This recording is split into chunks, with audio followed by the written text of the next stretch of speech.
Правда в том, что лучшего момента почувствовать себя счастливыми не существует. Если не сейчас, то когда? Кажется, жизнь вот-вот начнется. Настоящая жизнь. Но всегда на пути существует одна проблема, одно незаконченное дело, один непогашенный долг. И если мы присмотримся, то увидим, что эти проблемы бесконечны. Из них, собственно, и состоит жизнь. Это помогает нам увидеть, что пути к счастью нет. Счастье – это и есть путь. Мы должны ценить каждый момент. Не ждите, когда окончится школа и начнется колледж. Когда вы похудеете на 5 килограмм, когда у вас появятся дети, когда дети пойдут в школу, женятся.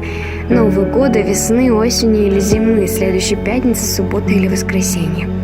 Счастье – это путь, а не судьба. Работайте, как будто вы не нуждаетесь в деньгах.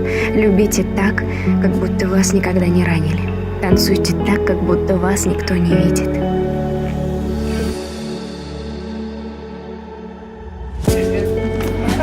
Владимир так хорошо улыбается. Правда?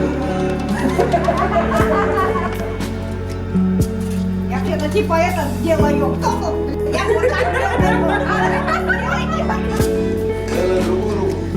Я пошутил. Это пионеры, да? Пионеры левой. Посидите, разговаривай.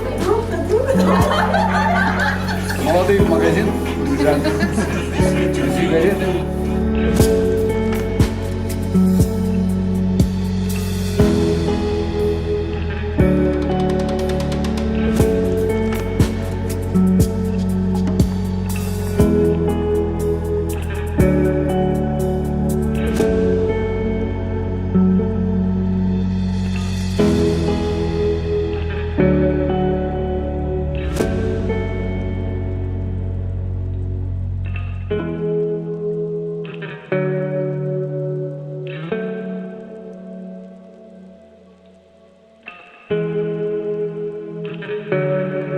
Digital Art. Сохраните ваши лучшие моменты жизни сейчас, так как в будущем вернуть их вам никто не в силах.